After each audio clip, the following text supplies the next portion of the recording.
Know Thyself is dedicated to the exploration of the most rewarding task an individual can ever embark on, the journey to find oneself.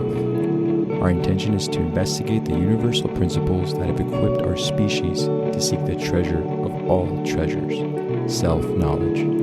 With your host, Daniel Pawinski and Eduardo Manteca, this is the Know Thyself podcast. Check, 1 2 1 2. Very good. I'm good. Good. Everything's good. We got the good. We're good. Awesome, man. Welcome to the Know Thyself podcast. Well, thank you. Yeah. I'm here with Daniel. My guy. Awesome, man. I'm Eduardo. And finally, we start the 7-step journey to alchemy. Right. So in the last few episodes, we've mentioned how we're going to be going on this journey of breaking down each of the 7 stages in alchemy. And today will be calcination, which, I've been looking forward to for a while because there's a lot of, let's just say there's a lot of information out there when you do look it up, like anything else in this era that we're in. And one thing that we want to sort of emphasize on is what certain words actually mean that you will find within the definition of each of these steps, right? And in this case, more specifically, the ego. So the ego comes up a lot in calcination and the understanding of how to, I don't want to use the word destroy the ego, but you will find that kind of verbiage out there. And it's imperative that we understand that the ego shouldn't be destroyed, but tamed, right? So we're talking about how that should happen. So, we'll start off with describing what it takes to embark on the first step of calcination, and then what it really means to sort of tame your ego or understand what needs to be let go of and what needs to be changed within this first of the 7 processes. So it's really exciting because we can all relate to it. And as always, I like to really bring up some anecdotal stuff, or at least like have a point of reference where it's more personal about how we go through these phases in our lives, and then just go to the next octave, as you always say. So we'll start with calcination without further ado. Yeah, my guy. You did it. That was a great introduction. And you're totally right. We're working with the first step of alchemy today. So the process of calcination. And when you kind of look at the process of alchemy, I almost feel like this is the one that has the most available information out there, because it's such a thought-driven process of the alchemical procedure. Okay, it's very left brain. It's very analytical.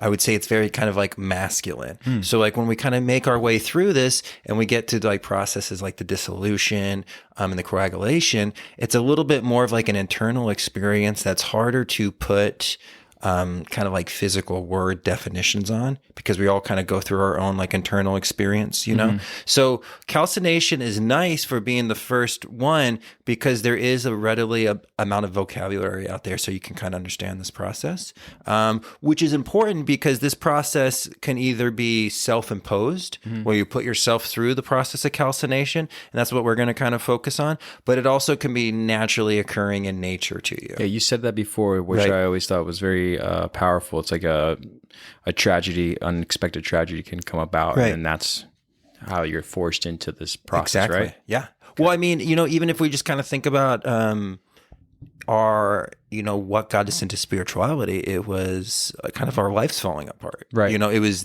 what we thought was real wasn't real, and it was burning away, and we were kind of left with this essence that was left over. And that's really what kind of starts a lot of people's spiritual journey. Not a lot of people, and I'm not saying everybody, but a lot of people, you're not in like this great place and you become spiritual.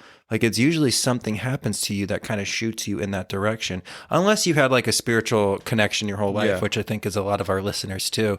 But for the individuals that kind of find it later in life, a lot of times it's more of a traumatic event, or an event where you kind of question what you thought was real, you know, and then that's what kind of pushes you to that situation. But yeah, we're going to see that calcination can either be self-imposed, and that's kind of what we're going to be focused on, but it also could be a natural occurrence. And that's another reason why we kind of study this, because if we're not paying attention to the process of alchemy, this kind of really feels like the world's working against you.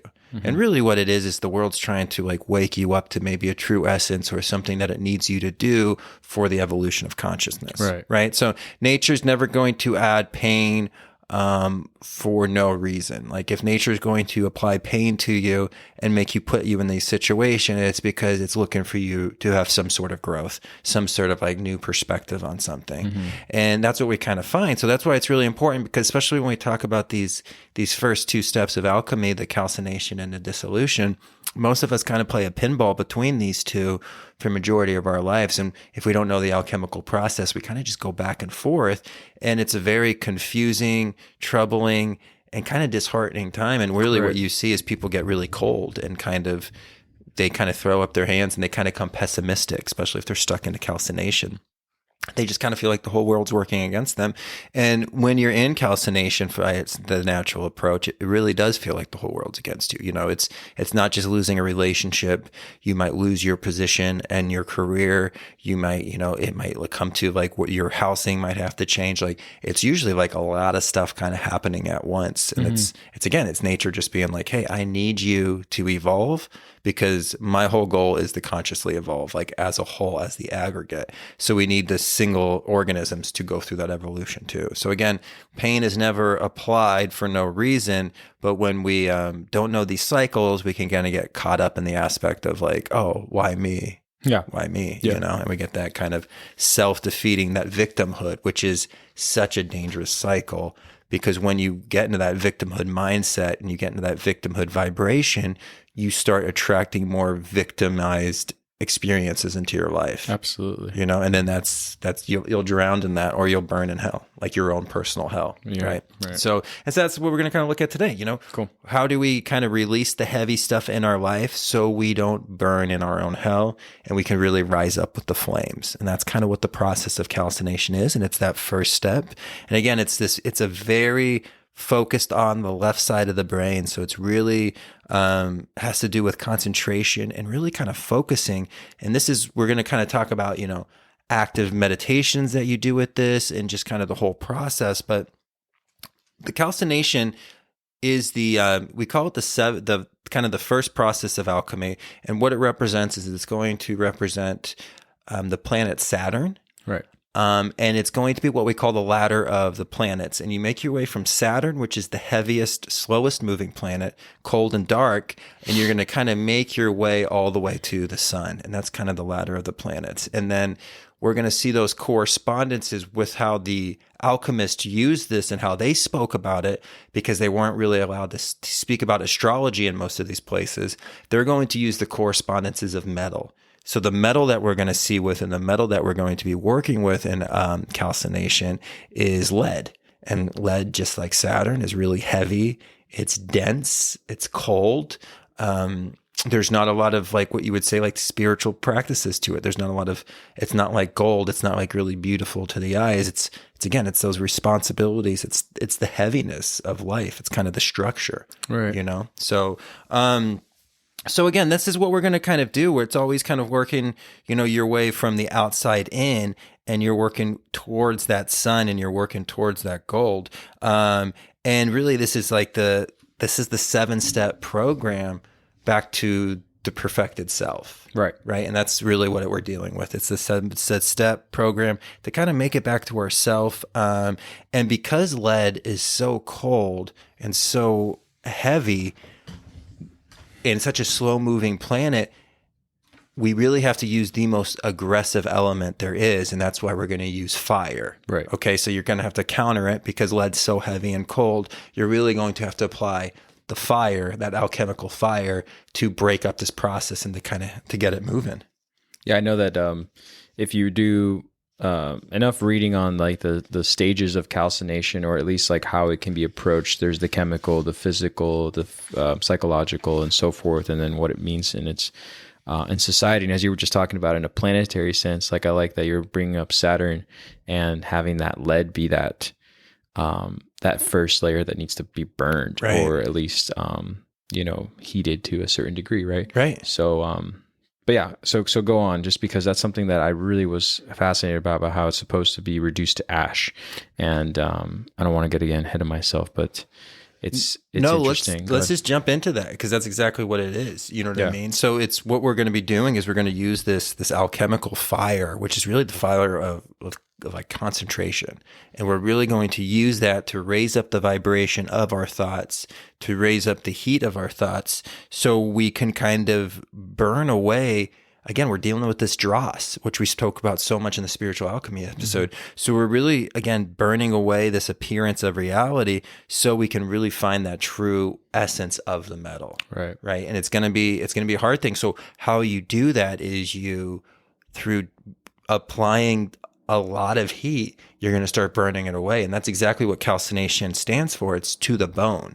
Right. And it's really just taking something down to a fine dust in the physical aspect. So what you would do is you would take it and you would really just start heating something up, and you're just applying heat to it. And then when it gets really hot, you're going to take the mortar and pestle, and you can actually break it down into a powder. Right. And that's the first step of alchemy. And then that's why the second step is dissolution. And you kind of drop that powder into water, and you almost give the effect of like when you were back in the day and your mom was making Kool-Aid for you. Yeah. And you start pushing it with those water emotions, and you're taking that fine substance that you were able to separate the dross, because that's what burnt away.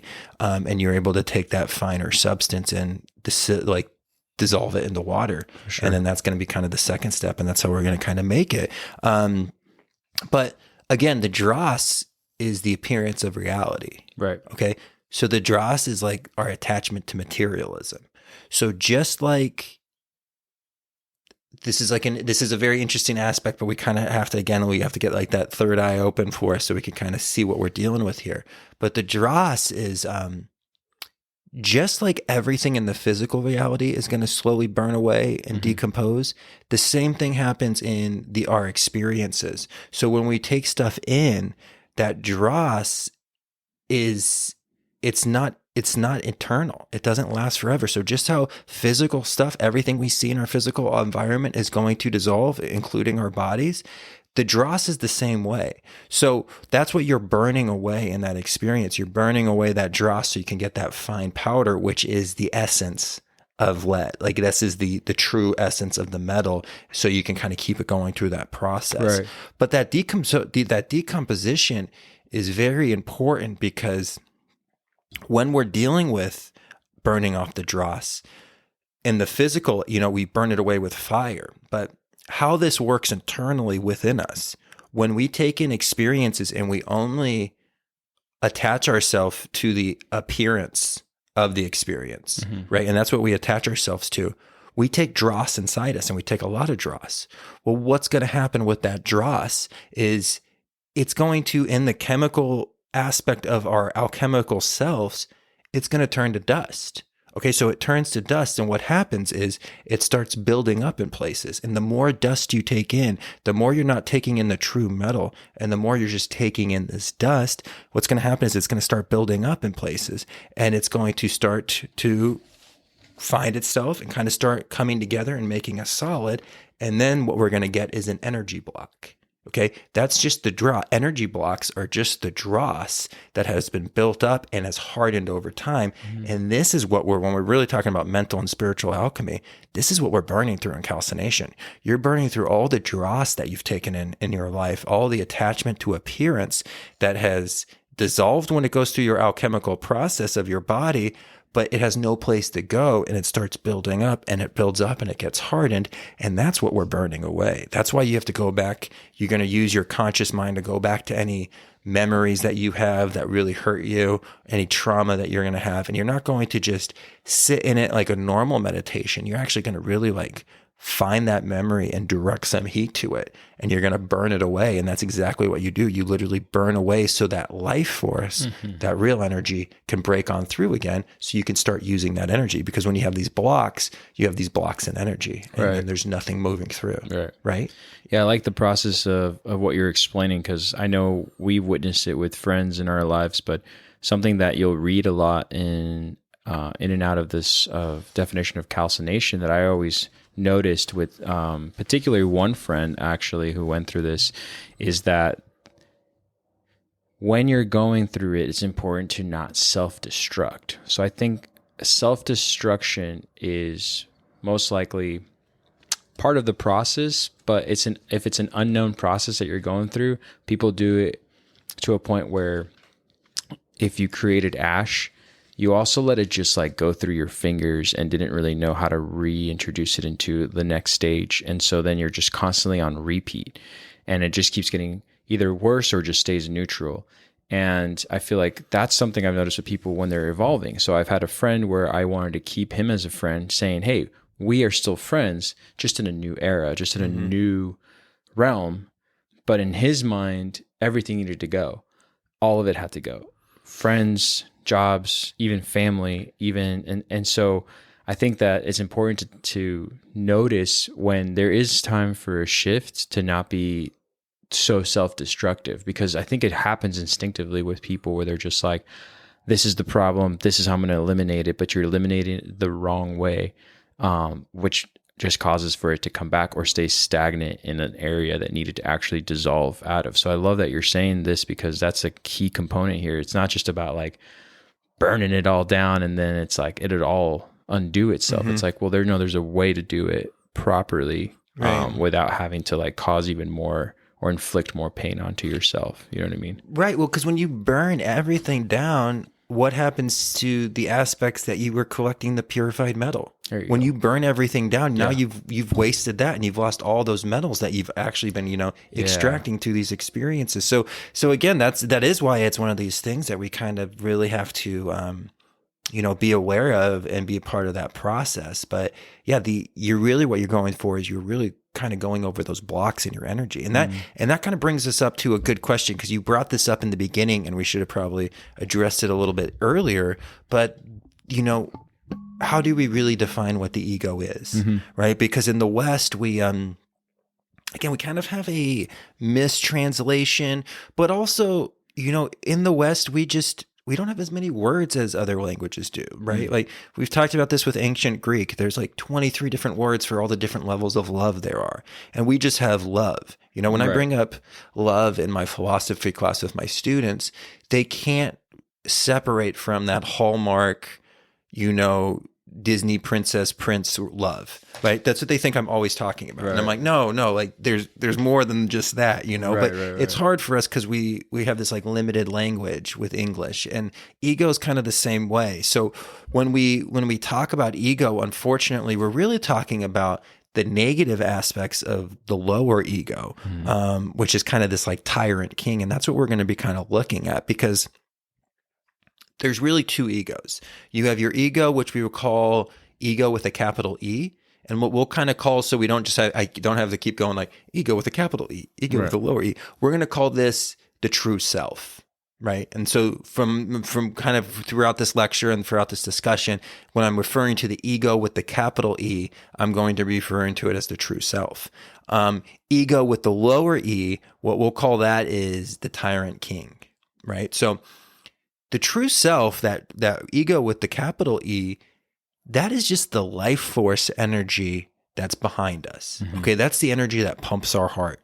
That's the energy that gives you the desire to live. That's why you can't. It's what keeps you going on. It's why you can't just like hold your breath and kill yourself. Like something will stop you from doing that. Right? It's the energy, it's the desire for significance, and it's really the desire for survival, because that's the energy that's pushing the evolution of consciousness on. So it's bigger than you, it's older than you, it's eternal. It's going to be around before you and after you. Right. Okay. And this is the energy that pumps your heart. This is what's moving our cells around. This is the vibration that gives you life. Right. And it's really important because this energy is, like, again, it's eternal, and its desire is for the evolution of consciousness. So it's going to keep you alive because it knows your experience needs to keep going. Right. And so what happens is we mistake that power as our own. And then that's where the tyrant king kind of comes in. And then this is where we kind of get this false ego. And they kind of mistake that power of the heart and the power of the survival as their own. And this really kind of gets formed usually right after childhood, as you're kind of moving into like this teenage era. And then you create what we call the ego that most people are familiar with. And this is like the facade. This is not your true self. This is what they called in alchemy, the tyrant king. And you kind of make this facade, and then this is kind of what you kind of becomes your personality that you present to other people. And it's not really true. So if you ever notice in all of our discussions, we don't really say the word personality much, because personality kind of has this attribution to this lower ego, this tyrant king, right? And that's why we always use the term character. Yeah. Because that's kind of, character is more of an expression of the true self, the rightful king. Right. And this is that life force energy behind you. This is what kind of keeps everything going. Like, in this life force will never die. That true ego will never die. Right. So even in like when they talk about, and we'll kind of discuss this in reincarnation, there's certain schools of thought that if you don't really take this serious, your development and your soul kind of gets recycled. And what happens is like your consciousness and your character kind of gets recycled, but that ego never dies. So like your experiences up to this point can kind of die, and then your personality is restarted. Mm-hmm. But that ego is just eternal energy. Right. That is just like the life force of the universe. So when we have this, the problem is when this true ego gets put in the back seat, this false ego really makes itself apparent. And the false ego is, again, it's like the artificial social construct of ourselves. Mm-hmm. Okay. It's when we are taking the dross appearance, and we're mistaking it for the ego. So this tyrant king kind of takes over the personality at some point in the childhood. And what it does is it hijacks the energy of the individual to support the aims of the ego, to defend the ego, and to kind of put it through this process where it feels like it can never be pulled down. Like it uses that energy, and that it's that universal life force energy that again we need for our spiritual development, but it hijacks it for the aims and kind of the means of this lower ego, this tyrant king. Yeah. Right. Yeah. Now I like that we've spoken about this before, but I know that in like ancient, or not even ancient, but just like mid-century or Renaissance art, you'll have the king that either kills the dragon or the king that tames the dragon. And you've always talked about how like you just don't want to kill the ego because, you need that life force, as you're saying, to get more accomplished that, should be aligned with your true intention. Right. You know what I mean? And I think that's where we're very confused by the difference between what we are meant to learn versus what we've acquired. And so I think acquiring would be in this example, like this is my status for dominating and killing this, and now no one can touch me. And it should be more about surrendering and making peace with what you need to do to tame that, and for some people, the struggle is real where they don't want to be known as the one who tamed the dragon. They want to be known as the one who killed it. And that's their first mistake, in my opinion, is that they're not truly surrendering their ego away. They're just more like putting it out on a pedestal, this is what I dominated. Because in calcination, they'll say like the most difficult thing that'll happen during that process is you allowing the process to take place by surrendering. And I know I can say that is very hard, especially from a male perspective, because you think that the way to conquer something is to take it on and take it head on versus like actually letting it happen. And there is a difference there. There is a real difference that I think should be considered. But anyways. Yeah, no, I completely agree with you, man. I think that, again, how do we need this energy? We need this life force energy to continue this 5 sense construct of experience to evolve our soul. Right. So there is no killing of the ego, right? When we do that, we lose that energy that's going to, it's that locomotive energy that kind of keeps pushing you forward, right? So it's one of those things that we really can't do. And that this tyrant king this is also the dross when we're talking about, and how this kind of really relates to calcination, is because a lot of this stuff you're burning out is the reactions of this tyrant king. So your things like jealousy, your things like greed, your things just like, being cold hearted, materialistic, all these aspects that, we kind of go through. And even the ability to be like deceptive, and more importantly, deceptive to yourself, because one of the things that tyrant king loves to do is rewrite history. And we've seen this, like you see this with individuals who are stuck in calcination, and they are convinced about an experience when even there's like 6 other people there that are like, that's not how the experience went. And they're in their minds, they're like, no, this is how the experience went. And you're like, if it was just you and I, and we were having this argument, I would be listening to this a little bit more, but I have 6 sovereign individuals here who were here for the experience, and they're saying that that's not how it went. Right. You know what I mean? And I'm not saying that all these 6 people are 100% right, but you need to be aware of this. There's some deception that's happening. And the tyrant king will do anything to protect itself because it hates being embarrassed. It hates being humiliated. It hates feeling any kind of sorrow. Right. So even in a relationship that maybe you weren't the best in, and maybe you were kind of greedy, or maybe you were kind of, disconnected, what that tyrant king's going to do is he's going to go back and be like, oh no, it was the other person's fault. And it keeps that, it keeps that poison. It keeps moving poison around, because the tyrant king, it's like a narcissist. The last thing the tyrant king ever wants is to be found out. Of course. It's that narcissist's biggest fear is for you to find out that they actually don't care. Right. And that's why narcissists are usually so good at being charismatic, but it's not true. Like when you really start to look at this person, you're just like, oh no, you're not that good of a person. Like there's this aspect to you, and that's exactly what it is. And unfortunately, this tyrant king, he's clever. He's clever as hell. You know what I mean? Because that's where he comes from. So it is hard to keep pace with it. And that's why you really, when you go through calcination, it's such a concentration aspect, because you kind of start watching that tyrant king like a snake, and you watch its moves, and you watch how it reacts, and you watch, what are the causes? What are the effects? And you're really like watching it. And then what you're going to do is you're going to, through that concentration, do a controlled burn of that tyrant king, and you're going to sacrifice the tyrant king to give birth to the true self. Right. And that's what we're doing. And that's what we're really looking for, because this false ego, this tyrant king, it's a parasite on your life force.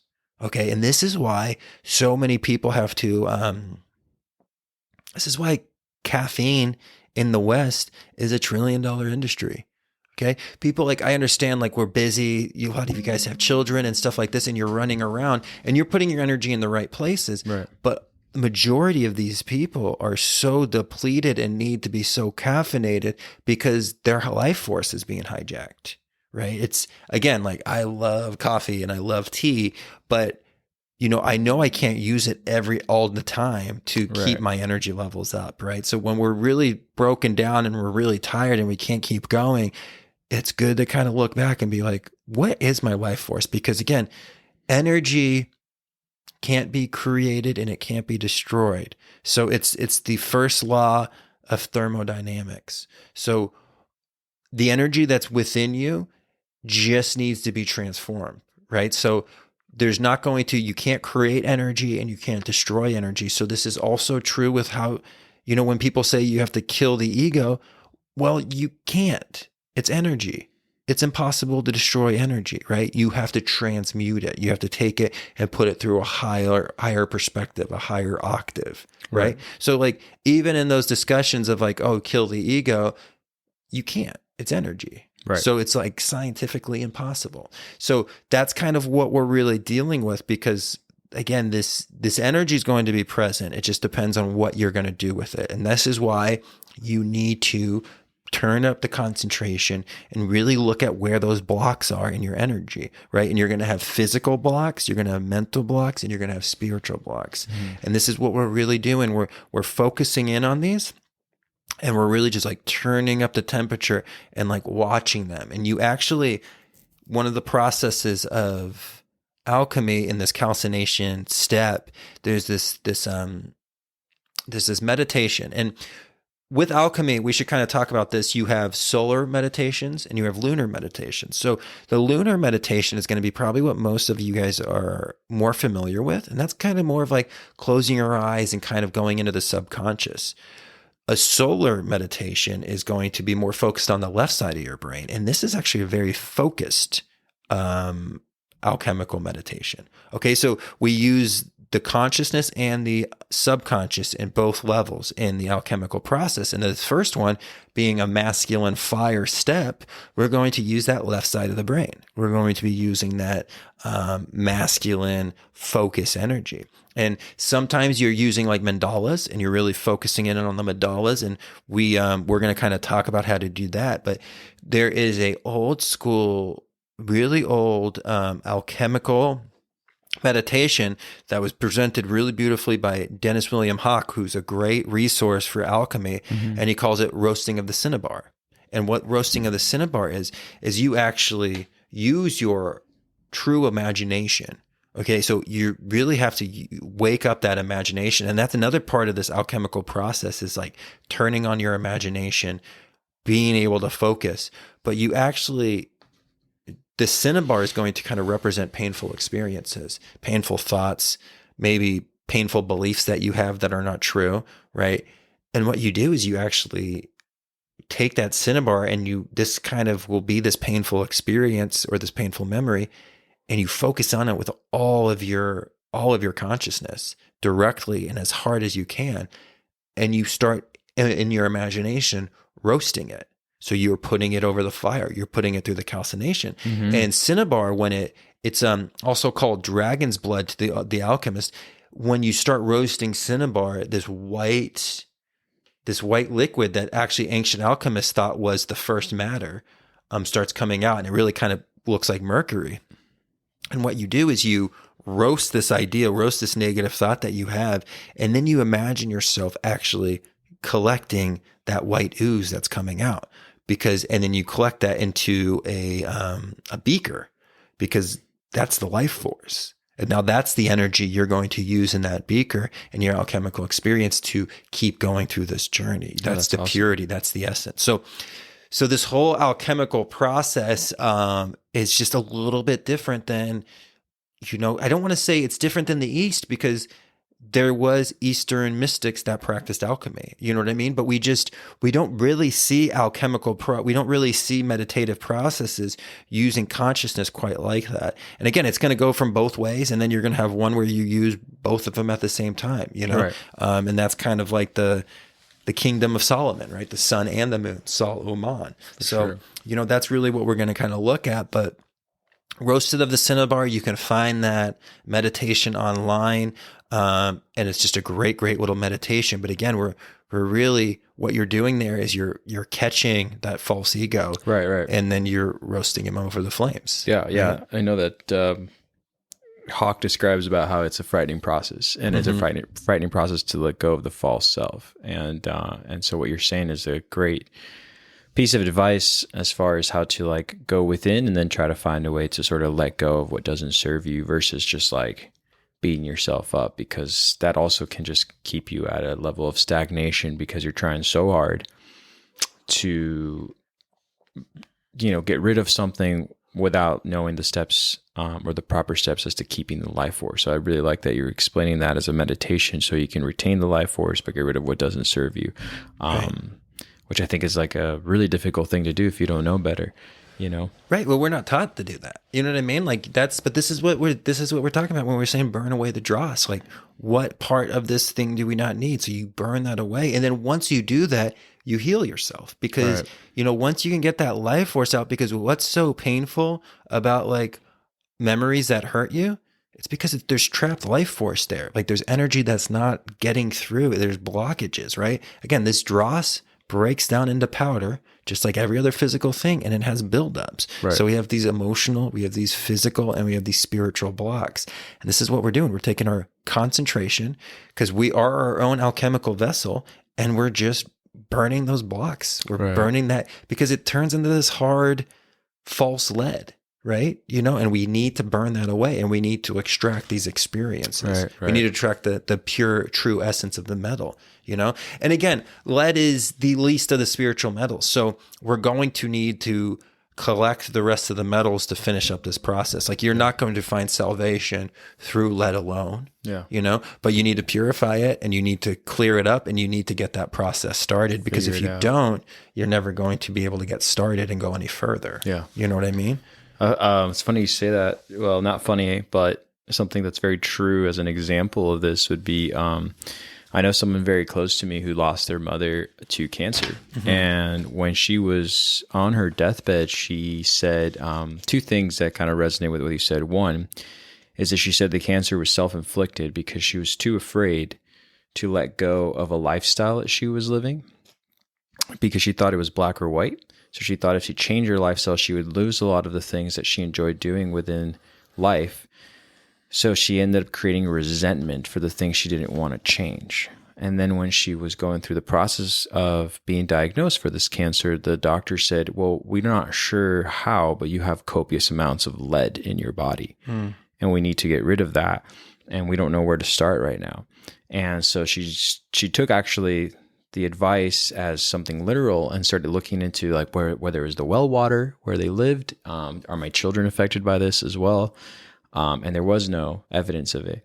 And she went back to the statement she'd made, and she, before she died, believed that a lot of that was not only self-inflicted, but it was like something that she manifested within herself, rather than like going through the process of like letting go of one's thing and still retaining a life that she could have retained. She still could have been married as the way she was. And this is not a person who was into like any kind of, an example was that there's no drugs here involved or anything like that. When I say lifestyle, I just mean that there weren't healthy choices. And again, rather than changing, she just beat it up within herself. And that's the area that ended up having the inflammation and all the things that come with the horrible thing of cancer. But yeah, I remember when she was shocked about having so much lead in her body. So it's very true to what you're saying, physical and so but yeah. Yeah. So no, absolutely, man. And again, this stuff is, these, again, we treat medicine such an interesting way, but the ancients definitely thought everything started in the thoughts, and diseases were more of manifestation of thought patterns that needed to be cleared up. So you looked at the whole psyche of the individual when you were treating the disease rather than just the symptom, right. And that's, again, we've moved away from that, but if hopefully with this whole renaissance of so many different ideas, hopefully we can kind of more get back to that holistic, proactive approach to medicine rather than this reactive, let's just keep you sick to keep our paychecks going kind of thing. You know what I mean? Yeah. So yeah, it's in this false ego, this dross of calcination, it's going to burn away. It's not just jealousy. It's also like, artificial behavior. It's habitual responses. It's kind of like our pre-programmed nature. That's going to be something that I think we're seeing a lot of this pre-programmed nature in our society right now. People are getting pre-programmed to have responses to something that, like when you hear it, you're like, those aren't your words. Right. Like, I don't, this isn't you. Like, this doesn't even sound like you, but they just like kind of like regurgitate this dialogue at this time that's kind of being imposed to them. And again, it's taking the lead of the environment and putting it inside you. And there's going to be definitely consequences for that. You know what I mean? So again, we're kind of doing this rebellion against this tyrant king, and the only weapon in this holy war, in this first step, is our concentrated consciousness. It's that purified thought and really making that burn through. And, all alchemists will say, if you can't concentrate, you can't do alchemy. So like, this is also a great exercise is just to like, if you have like a candle, or you have a statue of the idol that you prefer, whether it's Mary, whether it's Buddha, try to focus in with your eyes open and see how long you can keep your attention on that idol, on that flame. You can do this at anything. Like, even if you're like waiting for a bus somewhere, like, it doesn't have to be a sacred thing. You can just look at a mountaintop. You can look at anything, but just see if you can like focus in your concentration. And again, it's going to be hard at first because we don't realize just how much we are distracted in our lifestyles and in the modern world that we live in. But through patience, through perseverance, and mostly through love, you will raise up your ability to kind of keep that concentration on. And that's just going to help you through this process of calcination, because again, you don't go through this once. It's going to make itself apparent so many times, because there's so many times that we kind of go through this, because you're going to have aspects of having to break through the illusion. You're going to find out, even episodes of bigotry that are kind of living within you, the jealousy, that attachment of appearances, it's kind of that hallmark of this false ego or the uncalcified self, right? Right. And I really like that you're bringing up the life force and how to like sort of trust in that it's always within us, and what antagonizes it. Antagonize might be a negative connotation there, like the word using to be antagonistic, but I would say to rev it up. So to like really get it going is to let go of the lower ego that makes no progress in your life. You will see that the higher self will actually, in that instance, if either evolve or like come to light, and people will notice it. And I know that that's happened time after time. I have an example where I remember I had this thing I had to go do regarding work and shooting this event, and there was a lot of people that were going to be there, and it was very disorganized, and I was very caught up in the fact that I'm like, why am I doing this? Is this what I need to be doing? And on top of that, in my relationship that I was in, there was an aspect of jealousy that had been presented. And I remember that I was feeling so anxious and wanting to have some sort of like exterior, say energizer, in this case, like you're saying, coffee or caffeine to keep the life force going. And I didn't have it. So I ended up going out to the desert here in Arizona. It's always nice to go out into nature. So I go out for this hike. And after the hike, I end up letting go of the idea of something that I thought I was going to confront my partner with in regards to jealousy. We end up having a conversation. We both have an understanding of what that situation really entailed with another person involved. And I truly let it go from inside out, not from like just a vocal standpoint. I just remember saying it and feeling it, being like, no, I'm fine with it. Actually, like, I think that person's intention was this thing, but it has nothing to do with me. It has to do with you, I said to her. And she was really happy, but we didn't have a lot of time to talk. I had to go to that shoot. I walk into the shoot, and I feel, before I even get there, so light. I'm just so invigorated. I'm like, I don't know what I've done. I didn't even get to drink coffee, but I feel so good for the shoot. And it was like late. It was like 7:30. And it's at this big museum. And long story short, I ended up making a ton of connections that night with people, because I really do believe I had let go of something that normally would have made me sort of a recluse in that moment, because I was a cameraman for this event. So I can hide behind the camera and let people sort of socialize. And instead, I was put up in many situations to put the camera down and converse. And I felt so light that I had one woman actually approach me and made a comment about that. I said nothing to her. We never knew each other. We didn't know how we felt about our spiritual, interpretation of life, or like what we lean onto or not. And she's just like, I just want to let you know, like, you're just radiating right now. And I said, oh, that's funny. And I said, how so? And I thought she was just kidding. She's like, no, she's like, I was looking at you from across the room, and there's a glow about you right now. And she's like, I just wanted you to know that. And that's it. And she walked away.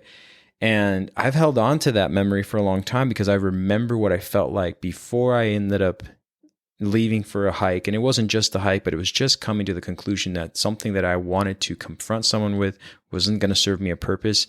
But not just there, taking it a step further and finding a way to actually let it like leave my body. And I think that's what they were, pinpointing on about. But it's very real. And you feel it. So whether you want to believe it or not, I just remember I felt invigorated. So I could like stop there if I want to, but where we always take things a little further. So I just thought it was an appropriate, story of that, because that wasn't my intention, is to go to this event feeling like, is someone going to tell me if I look invigorated or I'm glowing? I was more like, I don't really need to talk to people right now. I just need to get in and get out. And so it's funny how you do get that life force back when you let go of some of that lead. You know, you let some of the lead bars fall off the boat, and then the wind blows, and then you're faster than you were before, you know? Right. So it's, yeah.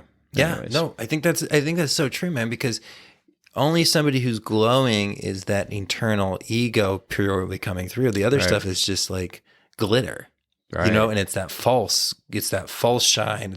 It's that you can kind of see through it. And it's just like, I'm sure what you kind of see on like the red carpet, like it's all expensive glitter, but there's not a lot of glowing, like until like Terrence Malick shows up and then everybody's like, whoa.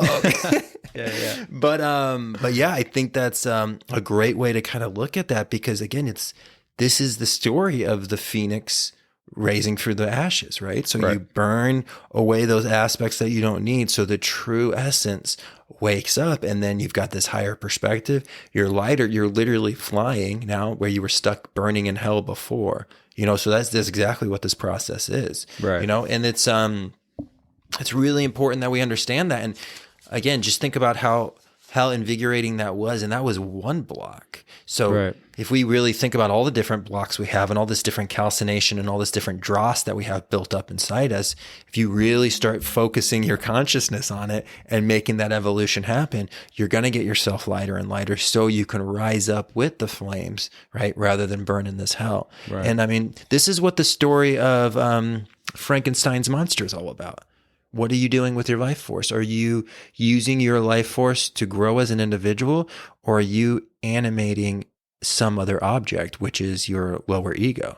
Right? Because it's Frankenstein, the story of Frankenstein. Everybody thinks the monster is Frankenstein, but that's not the truth. It's Frankenstein's monster. It's Dr. Frankenstein. And he spends all this time animating this object outside of himself, not his true self, right? So he spends all this time, he puts all of his life work and all of his energy into creating a monster. Right. What does it end up doing? It ends up terrorizing a village, and it ends up causing destruction, right? And it ends up destroying him at the end. Right. Because what was he doing? He wasn't using that life force for his own growth. He was taking that life force and he was filling it into that ego. Right. You know what I mean? And that's what that story is all about. You know, Mary Shelley was very much around occultists, like when she was writing that book. And again, people, you know, loved the visualization because she was such a talented writer. But what she was really putting her finger on is a really, really powerful story about, you know, this false ego that you're putting so much life force behind.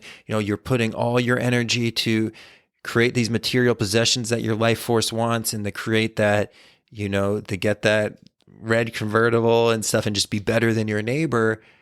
It's going to kill you, because none of this stuff goes with you at the end. Right. You know, only the true experiences, only your character is what you carry. And that's the true metals. It's not the dross. Yeah. The dross, just like when it goes inside you, it just like in the process of nature and we see in life, it will dissolve. Right. It will become ashes. Right. It's just going to crumble away. And that's one of the things we really have to think about when we really think about the appearance of reality. And you know, how deep are we really taking? Are we just on the appearance of reality, or are we actually getting the truth? Right. And the truth is the metals. I always think back to when we were kids, but I think this is a good example here. You're talking about truth, and you're talking about the false ego. I was always perplexed by the fact that when you're younger, it's very easy for some people, not all, to say that life isn't fair. And then those who are born with an opportunity, I feel sorry for. Now, I say that now in my later years, even though I'm still young, meaning when you're younger, that false person, if they're in the lead, they're going to have to go through this process later on, because whatever has put them in the lead is only temporary. And that's a very harsh reality, which is in reverse. If you're born without it, and without meaning the talent of, say, being tall enough to play all the games in sports, or being good looking enough to have the attention of the opposite sex, when you finally get to a point where that internal beauty makes its way out, or something of your physical appearance changes for you to now make a decision, you're better off being born the ugly duckling. And I always thought that was funny, because so for those who don't know... Whoa, what? Hold on. Daniel, when we were younger, wasn't the tallest of the group, but I felt like you built all your character based on like having to stand up for your true self and actually like proving to people what really mattered internally. And then one day you come back and you're like 6 foot something. And I'm like, it's so interesting that now you're this tall, but you could care less to probably like try to be on a basketball team or try to be like a bully or try to be bigger than the other person. And I always thought that was interesting that that happens to people later on in their life. They get something that maybe they wanted. And I'm not saying you wanted to be tall all your life. He wasn't like abnormally short or anything, but I just thought it was interesting that like those who I would look at going like, oh, how come they got the better end of the stick right now as we speak are like all those things that I had going for me have completely fallen apart or at least don't hold water anymore. Where do I even go from here? How do I even start? And I'm like, oh, it's interesting because I don't feel that way right now internally. It's like, I guess I was supposed to have that at a younger age, some way or another in order to like then, you know, once receive what I thought was the grand prize to be like, this is worthless to me. Like, I don't need this right now. Like, I'm not saying not being tall is worthless to you, but I just remember like by the time you came back one summer, you were such a different person. And, you were so far from like, I thought being like an egomaniac. I don't remember. I just remember being like, whoa, that's a whole different friend. And it was like it felt like over the course of a summer, but I just remember like, not a part of you was just like, I have grown, or I have like, you were just like, hey man, like what's going on? And I just think that's an interesting thing that life gives you that opportunity. So you either can be bitter about it in the beginning and then realize it was meant to be that way, or you can just sort of like take the lesson at hand and probably want to take it when you're younger rather than when you're older, because then when you're older, it really sucks. Sorry, man. I put you on it. The spot. No, it was the best. I was just like, wait, where are we going with this when it started? But no, I completely agree, man. It's you know, and it's again, it's one of those things like it kind of goes back with that conversation we had with spiritual alchemy last week, where, you know, a spiritual alchemist, you could get gifted a bunch of money, right, and the physical alchemist is going to look at that and say like, oh, that's a blessing. right. The spiritual alchemist is going to be like, wait, what? How's that going to affect this individual's soul? Yeah. You know what I mean? And we see that, and you do see that with individuals who, you know, kind of maybe grew up with like a golden spoon in their mouth. It's a little difficult for them to kind of catch up with stuff, you know? But then there's some people whose parents don't give their kids that benefit of the doubt, and they make everything, they work for all those kids. And then those kids are really powerful because they had the experience growing up, they had the comfort, but then they also had the discipline and that virtue that kind of comes with hard work and kind of going through with stuff. So yeah, man, it's such an interesting aspect. But again, you know, we just have to always just focus in on, you know, what am I doing to evolve consciousness? And I wasn't trying to call you an ugly duckling. I was like, whoa. No. It's just, you know, one of my many examples, but, that's so funny. But yeah, I was like, my future wife could be listening. But yeah, no, man. So it's, again, you know, this whole life force, this calcination, and really burning away these blockages and using that conscious brain, using that directed focus to break through those barriers that are within us and those blocks. Because again, we need that life force energy. We need it more than ever right now. And we need that energy to be moving through us freely, right? You know, and this is why we use this concentrated consciousness to make that happen, you know, because that's the same life force that's pumping your heart right now is the same life force that's pumping mine. And it's the same thing that's pushing us through this evolution. It's the same thing that's having us all work on our characters rather than getting lost in like, oh, a useless like YouTube like show right now. Right. You know what I mean? It's hard work to kind of put this work on your character. You have to make a free will decision to actually be like, how do I better myself? And I want to better myself. Like, we don't tap everybody on the back enough for kind of going through that process, you know? Because this life force within us, when we really open it up, it really wants us to become who we need to become. And it kind of pulls in those events to make that happen. But it's also that force that's never going to leave you. You know what I mean? This is why this life force is so powerful. This is really why, I mean, like the process of suicide is such a terrible thing.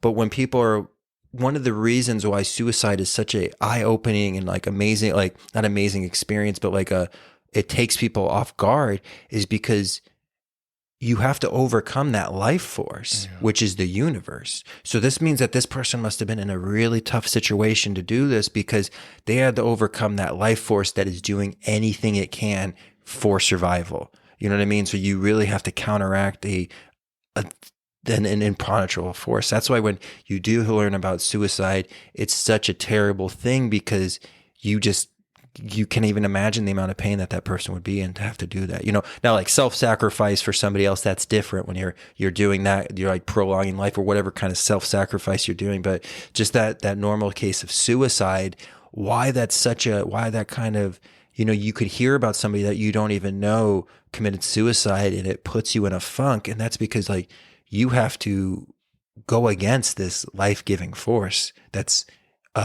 like a locomotion. You know, it's really going through and it really wants you to live. So to like counter that, you just see all this negative emotion, you know. Right. And again, that's why we work on our characters. That's why we understand our spiritual progress. So when the trials and tribulations of life come to us, we don't have to fault it. You know what I mean? We don't have to give in to that kind of thing. And again, the Hermetics and all the alchemists, that was the biggest thing, was just like, you know, you never do that to yourself. Your soul is so special. You are so special. There's a reason for you. And, you know, the universe has your back. Just be patient and just know that, you know, your progress is going to happen and you're going to make it through it. For sure. Right.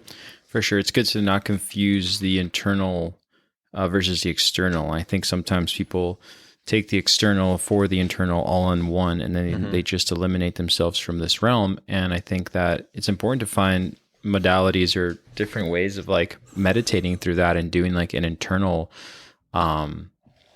elimination. You know what I'm saying? Right. And having a way to do that is very difficult, because you think, well, that's not going to solve anything. Like, I'm still here. I'm still in this like realm where I'm suffering. And it's like, no, I completely understand and empathize with any individual going through that struggle, but it is something that people should pay attention to. It's like, if it's not feeling well internally, then like maybe you have to find a way to go within and get rid of that ache without having to physically remove yourself from this realm. And I think like there's just been a confusion there for individuals who felt like they no longer belong here. And it's a tragedy, you know, because that life force does want to keep you here to complete this process that we're talking about right now. You know what I'm saying? So, well, I mean, it needs you to, like, it needs the evolution of consciousness needs all of us to keep evolving ourselves, because that's how the evolution of consciousness progresses, you know, and that's how we keep going. And that's why,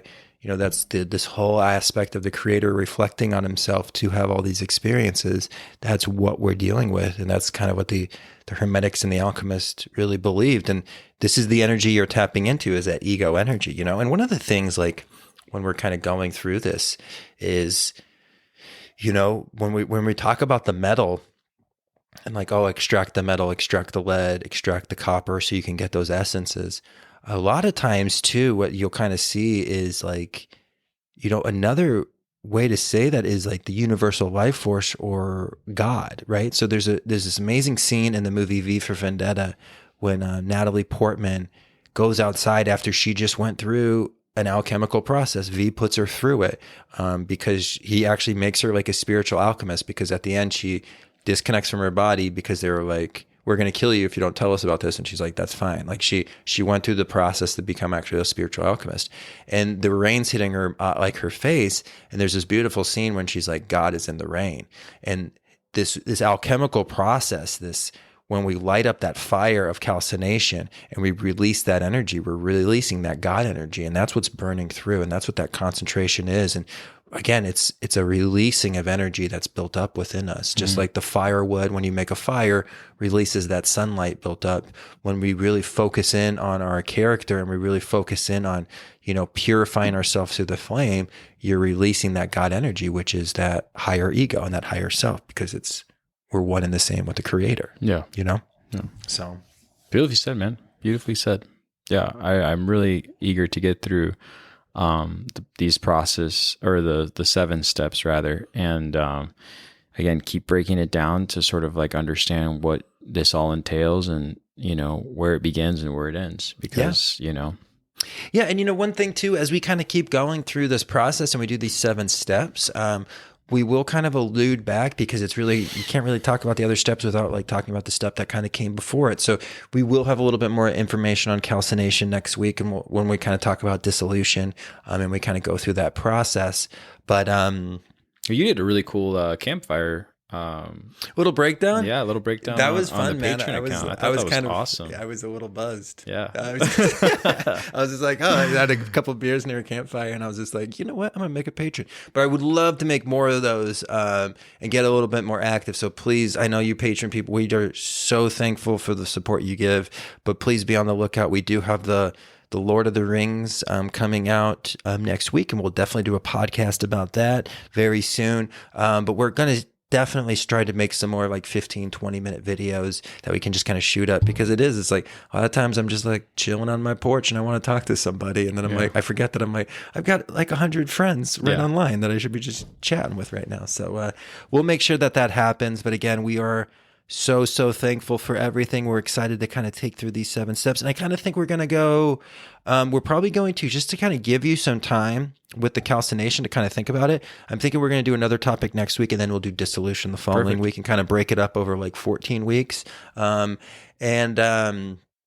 Please be on the lookout, because I am going to post some resources about some different alchemical meditations for calcination. I know we talked about the roasting of the cinnabar, but there's also, like, I've heard it like breath of fire, which is an alchemical, that's an alchemical calcination thing. And that's where you're really using like fire from, your deep stomach, and it's like an aggressive in and out, in and out.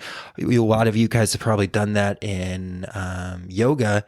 And that's also that's a calcination alchemical meditation as well. You kind of bring up that fire, and you're raising up that furnace. You're creating that vibration. You're raising up that concentration energy to be able to do the work.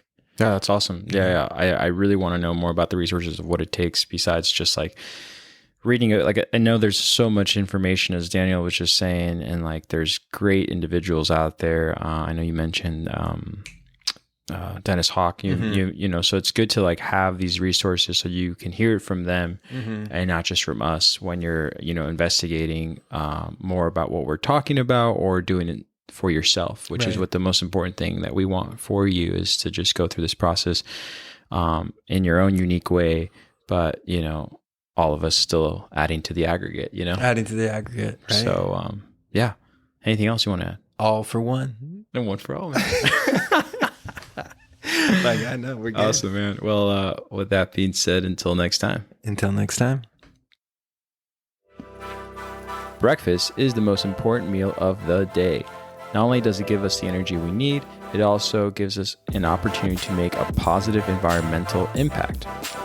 Earthling Food Company originated from the simple truth that what is good for the body is good for the planet. They create delicious, plant-based food that lifts us up rather than weighs us down.